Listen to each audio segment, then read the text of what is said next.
তুমি কি জানো ইংরেজি সবচেয়ে বড় শব্দ কোনটি? যদি না জেনে থাকো আজকের ভিডিও দেখার পর অবশ্যই তুমি জেনে যাবে। ইংরেজির সবচেয়ে বড় শব্দ হচ্ছে এটি, যেটা তোমরা স্ক্রিনে দেখতে পাচ্ছ। কথা হচ্ছে এই শব্দটার অর্থ কী এবং উচ্চারণ কী। চলো আমরা সেটা নিয়ে কথা বলি। এই শব্দটার উচ্চারণ হচ্ছে নিউমোনো আলট্রা মাইক্রোস্কোপিক সিলিকোভলকানোকনিওসিস। আমি আবারও বলছি, এটার উচ্চারণ হচ্ছে নিউমোনো আলট্রা মাইক্রোস্কোপিক সিলিকোভলকানোকনিওসিস। এটা উচ্চারণটা একসাথে করতে হবে যেহেতু এটা একটা ওয়ার্ড। এখন চলো এটা আমরা ইজিলি কীভাবে উচ্চারণ করার জন্য আমি তোমাদেরকে ভেঙে ভেঙে দিয়ে দিচ্ছি। Pneumonoultramicroscopicsilicovolcanoconiosis.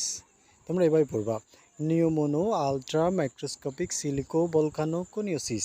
তারপর একসাথে বলবা pneumonoultramicroscopicsilicovolcanoconiosis. এই শব্দটি 45 অক্ষরের একটি শব্দ। এর অর্থ হচ্ছে কার্ডিয়াক অ্যারেস্ট, অর্থাৎ হার্টের একটা রোগ।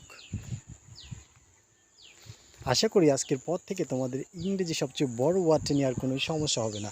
এছাড়া আরও কয়েকটি ইংরেজি বড় শব্দ রয়েছে, সেটা নিয়ে আরেকটা ভিডিও করব। সে পর্যন্ত আমার সাথেই থাকো।